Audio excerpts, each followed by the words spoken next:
अक्सर ये बोलते हैं कि हमारे बच्चे तो देखो कितने जल्दी बड़े हो रहे हैं, पर उसी बच्चों के लिए रूम डिजाइन करते वक्त कुछ छोटी बड़ी गलतियां कर देते हैं। आपको किड्स रूम डिजाइन करते वक्त बच्चों का आज और कल दोनों का ध्यान रखना है और फिक्र मत करो, आप कुछ ऐसी गलतियां ना करो। इसीलिए तो मैं हूँ आपकी अपनी इंटीरियर डिजाइनर। इस वीडियो में मैं बताने वाली हूँ 5 most common kids room design mistakes.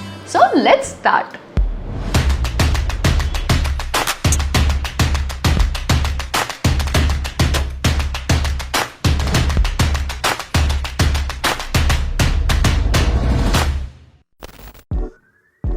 अगर आपने कभी बच्चों के रूम के लिए फर्नीचर या मटेरियल्स चूज करते वक्त ये सोचा है कि यार ये तो सही लग रहा है और बजट में भी फिट हो रहा है, लेकिन बाद में पता चलता है कि वो फर्नीचर या मटेरियल बिल्कुल भी अच्छा नहीं था। ये कॉमन मिस्टेक कई लोग करते हैं।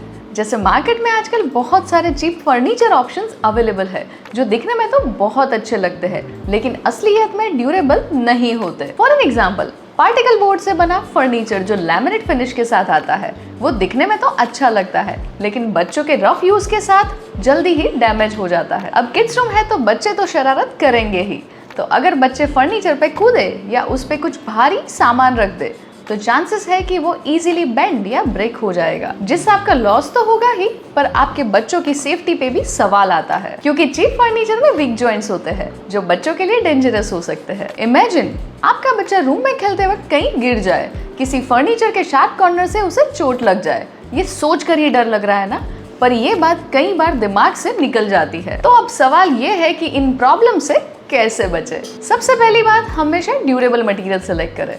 सॉलिड वुड या हाई क्वालिटी प्लाईवुड के फर्नीचर पे इन्वेस्ट करें। हाँ, ये थोड़े कॉस्टली हो सकते हैं लेकिन लॉन्ग टर्म में ये आपके लिए अच्छी चॉइस होगी। साथ ही easy to clean surfaces choose करें। बच्चों का रूम है तो उसमें स्पिल्स और स्टेन्स तो होते ही रहेंगे, तो वॉशेबल फैब्रिक्स और वाइपेबल पेंट्स का यूज करें, जैसे लेदर या माइक्रोफाइबर अपहोल्स्ट्री जो स्टेन रेजिस्टेंट हो, या फिर सेमी ग्लोस पेंट जो इजीली क्लीन हो सके। किड्स रूम में सेफ्टी के लिए हमेशा राउंडेड एजेस वाले फर्नीचर चूज करें। अगर शार्प एजेस वाले फर्नीचर है तो आप कॉर्नर गार्ड्स भी लगा सकते हैं। मैंने ये प्रोडक्ट्स इस वीडियो के साथ टैग की है, आप उसे चेक कर लेना। और साथ ही फर्नीचर को वॉल से प्रॉपरली एंकर करें ताकि वो टिप ना हो। बच्चों का रूम है तो उसमें हो सके उतने कम लूज फर्नीचर्स रखें, क्योंकि बच्चे उस पर चढ़कर उसे गिरा सकते हैं, तो हो सके उतने फिक्स फर्नीचर पे फोकस करें। अब आपके किड्स रूम के लिए एक और स्मार्ट मूव है कन्वर्टेबल फर्नीचर चूज करना, जैसे एक हाइट एडजस्टेबल डेस्क जो बच्चों के साथ ग्रो करे। ऐसे फर्नीचर थोड़े एक्सपेंसिव हो सकते हैं बट लॉन्ग टर्म में आपके पैसे भी बचेंगे और आपके बच्चे के नीड्स के साथ वो अडप्ट भी हो जाएंगे। अब खुद ही सोचो, बच्चे बड़े हो गए पर उनको नए फर्नीचर की जरूरत नहीं, क्योंकि आपने पहले ही स्केलेबल फर्नीचर चूज किए हैं। इन सारे टिप्स की हेल्प से आप किड्स रूम में सही फर्नीचर डिसाइड कर सकते हैं। और अगर आपको घर में इंटीरियर डिजाइन करवाते वक्त मटेरियल, कलर या लेआउट को लेकर कोई भी डाउट है तो आप मुझसे पूछ सकते हैं एक 1-to-1 वीडियो कॉल पर। मैं खुद आपकी सारी क्वेरीज क्लियर करूंगी। इसकी लिंक आपको डिस्क्रिप्शन में मिल जाएगी। अब जानते हैं नेक्स्ट कॉमन मिस्टेक के बारे में। जब किड्स रूम डिजाइन की बात आती है तो हम कई बार ये भूल जाते हैं कि वो रूम उनके लिए उनकी एक अपनी अलग दुनिया है। वो वहीं खेलेंगे, सोएंगे और पढ़ेंगे, लेकिन हम कभी कभी इस बात को इग्नोर कर देते हैं और रूम को अपने हिसाब से डिजाइन कर देते हैं। ये मिस्टेक ना सिर्फ रूम को इम्पर्सनल बनाती है बल्कि बच्चों को अपने स्पेस से डिस्कनेक्ट फील कराती है। तो आज हम बात करेंगे कि किड्स को डिजाइन प्रोसेस में इन्वॉल्व करना क्यों जरूरी है। जब आप बच्चों से पूछते हैं कि उनको उनके रूम में क्या चाहिए तो उन्हें लगता है कि उनकी चॉइसेस मैटर करती है। फॉर एन एग्जाम्पल, अगर उन्हें कोई कलर पसंद है और आप उसी कलर को रूम में यूज करते हो तो उन्हें अपने रूम से एक कनेक्शन फील होगा और ये ओनरशिप से बच्चों में सेंस ऑफ रिस्पॉन्सिबिलिटी डेवलप होती है, जिससे वो अपने रूम को अच्छे से मेंटेन करेंगे। बच्चों को डिजाइन प्रोसेस में इन्वॉल्व करना उनकी क्रिएटिविटी और इमेजिनेशन को भी बूस्ट करता है। फॉर एन एग्जाम्पल, अगर आप उनसे पूछते हैं कि वो अपने रूम के वॉल्स पे क्या डिजाइन चाहते हैं तो वो अपनी इमेजिनेशन यूज करेंगे। एक बच्चा चाहता है कि उसकी वॉल पे जंगल हो और दूसरा चाहता है कि वहाँ प्लैनेट्स हो। ये क्रिएटिव एक्सप्रेशन उन्हें कॉन्फिडेंट बनाता है और उनकी पर्सनालिटी को रिफ्लेक्ट करता है। और हाँ, जब बच्चे अपनी चॉइसेस के हिसाब से रूम डिजाइन करते हैं तो वो उसमें लॉन्ग टर्म सेटिस्फाइड रहते हैं। अगर एक बच्चे ने अपने स्टडी एरिया के लिए एक स्पेसिफिक लाइटिंग फिक्सचर सिलेक्ट किया है तो उस स्टडी टेबल पे पढ़ना उसे अच्छा लगेगा। इसीलिए अपने किड्स को डिजाइन प्रोसेस में जरूर इन्वॉल्व करें। अब एक और मिस्टेक जो लोग कई बार करते हैं वो है शेयर्ड किड्स रूम को सही से डिवाइड ना करना। अगर किड्स रूम में सिबलिंग्स साथ में रहते हैं तो दोनों सिबलिंग्स का चॉइसेस मैच होना नेक्स्ट टू इम्पॉसिबल है। सोचो, एक बच्चा चाहता है कि रूम ब्राउन हो और दूसरा चाहता है कि वो लेवेंडर हो, या एक बच्चा चाहता है कि उसके टॉयज एक साइड रहे और दूसरा चाहता है कि वहाँ उसकी स्टडी टेबल हो। तो पहली बार रूम को विजुअली डिवाइड कर सकते हैं। फॉर एन एग्जाम्पल, एक रूम में दो अलग अलग कलर्स यूज कर सकते हैं, एक साइड ग्रे और दूसरी साइड पेल पिंक। या फिर एक कारपेट या बुक शेल्फ को यूज करके रूम को दो जोन्स में डिवाइड करें। हर बच्चे के लिए एक अलग कॉर्नर डिजाइन करें जहां उनका बेड,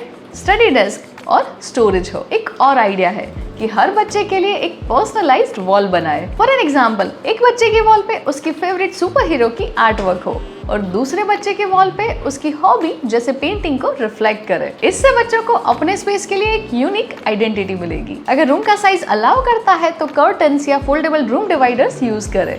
ये टेम्पररी पार्टीशंस होते हैं जो प्रिवेसी प्रोवाइड करते हैं और इजीली हटाए भी जा सकते हैं। अगर एक बच्चे को स्टडी के लिए क्वाइट स्पेस चाहिए तो कर्टन यूज करके एरिया अलग कर सकते हैं। साथ ही रूम को फंक्शनल जोन्स में डिवाइड करें। फॉर एन एग्जाम्पल, एक कॉर्नर को स्लीप जोन, स्टडी जोन और प्ले जोन बनाए, जिसको मैं आगे वीडियो में अच्छे से एक्सप्लेन करूंगी। तो बच्चों के रूम को डिजाइन करते वक्त ये बात जरूर याद रखें कि वो स्पेस उनका है और उनकी चॉइसेस और नीड्स को प्रायोरिटी देना जरूरी है। किड्स रूम में थीम सेट करना फैंटास्टिक आइडिया है। ये रूम को फन, इमेजिनेटिव और पर्सनलाइज बनाता है। लेकिन कभी कभी हम थीम्स को इतना ज्यादा पुश कर देते हैं कि वो रूम को क्लटर्ड बना देता है। इससे न सिर्फ रूम की फंक्शनैलिटी कम होती है बल्कि बच्चे भी उसमें कंफर्टेबल फील नहीं करते। तो आज हम बात करेंगे कि थीम कैसे ओवर थीम हो जाता है और कुछ सिंपल टिप्स जो आपको ओवर थीमिंग से बचाएगा। एक डिजाइन तब ओवर थीम हो जाता है जब हम उसमें हर चीज को उसी थीम के अराउंड डिजाइन करने का ट्राई करें। फॉर एन एग्जाम्पल, सोचो आपने जंगल सफारी थीम सिलेक्ट किया है। वॉल्स पे टाइगर्स, एलिफेंट्स और ट्रीज के म्यूरल्स है। सीलिंग से आर्टिफिशियल वेन्स लटके हुए हैं।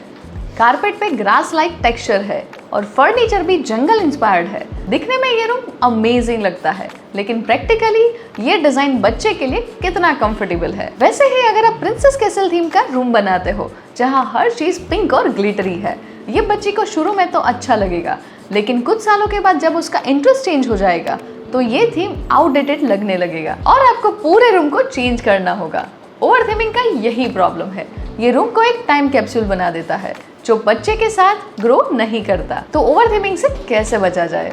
सबसे पहली बात, वॉल्स पे हैवी म्यूरल्स, वॉलपेपर्स या एक्सेसिव डेकोर ना लगाए। फॉर एन एग्जांपल, अगर आपको रूम में जंगल थीम यूज करना है तो एक वॉल पे सटल म्यूरल यूज करें, बाकी वॉल्स को न्यूट्रल रखें। इससे रूम कामिंग रहेगा और किड्स ओवर स्टिम्युलेट भी नहीं होंगे। अगर आप स्पेस थीम के साथ रूम डिजाइन कर रहे हो तो वॉल पे प्लैनेट्स और स्टार्स के म्यूरल्स लगा सकते हैं, लेकिन फर्नीचर और बेड को सिंपल रखें। इससे रूम बैलेंस रहेगा और थीम भी ओवर पावरिंग नहीं होगी। तीसरी बात, परमानेंट थीम्स जैसे कि वॉल म्यूरल्स या थीम फर्नीचर को अवॉइड करें, स्पेशली अगर वो बच्चे के इंटरेस्ट के साथ चेंज नहीं हो सकते तो। जैसे कि एक पायरेट शिप बेड जो यूनिक तो लगता है, लेकिन कुछ सालों के बाद जब बच्चे का इंटरेस्ट चेंज हो जाएगा तो ये बेड आउटडेटेड लगने लगेगा। इसकी जगह आप यूज कर सकते हैं रिमूवेबल डेकोर जैसे वॉल डेकल्स, थीम बेडिंग या एक्सेसरीज यूज करें जो इजीली चेंज हो सके। और लास्ट में थीम को फॉलो करते वक्त फंक्शनैलिटी को बिल्कुल नहीं भूलना। जैसे मैंने सेकंड पॉइंट में बताया,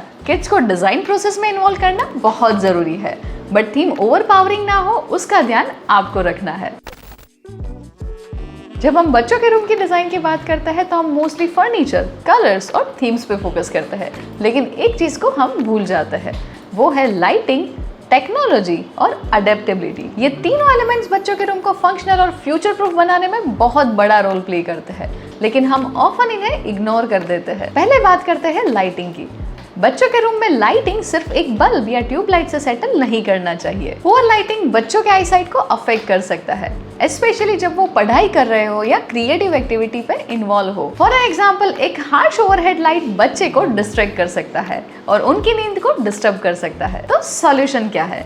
लेयर्ड लाइटिंग यूज करें। Soft overhead light for area lighting, adjustable desk lamp for study time और एक night light for bed time. इससे रूम हर एक्टिविटी के लिए परफेक्ट रहेगा। अगर लाइटिंग मिस्टेक्स के बारे में और जानना है तो मैंने इसकी एक सेपरेट वीडियो बनाई है, आप इस वीडियो के बाद उसे आराम से देख सकते हैं। अब बात करते हैं टेक्नोलॉजी की। आजकल बच्चे टेक्नोलॉजी से सराउंडेड होते हैं, टैबलेट्स, लैपटॉप्स, गेमिंग कंसोल्स और स्मार्ट डिवाइसेस। लेकिन हम कई बार रूम डिजाइन में इन चीजों को इग्नोर कर देते हैं। जैसे अगर आपने रूम में प्रॉपर चार्जिंग स्टेशंस या केबल मैनेजमेंट का प्लान नहीं किया है तो रूम मैसी और क्लटर लगने लगेगा। टेक फ्रेंडली डिजाइन यूज करें।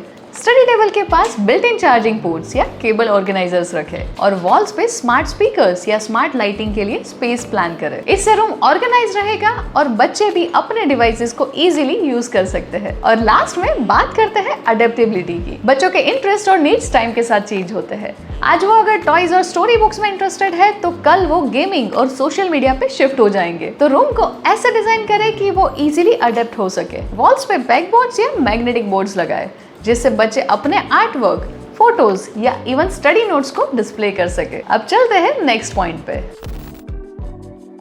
जैसे मैंने बताया, बच्चों का रूम एक मल्टी फंक्शनल स्पेस है। वो वहाँ खेलते हैं, सोते हैं और पढ़ते हैं। लेकिन अगर प्ले, स्लिप और स्टडी एरिया को बैलेंस नहीं किया गया तो रूम डिसऑर्गेनाइज्ड और क्लटर लग सकता है। इसीलिए इन तीनों एरियाज को सही तरह से डिजाइन करना जरूरी है ताकि बच्चे अपने रूम में कंफर्टेबल और प्रोडक्टिव फील करें। पहले बात करते हैं प्ले एरिया की।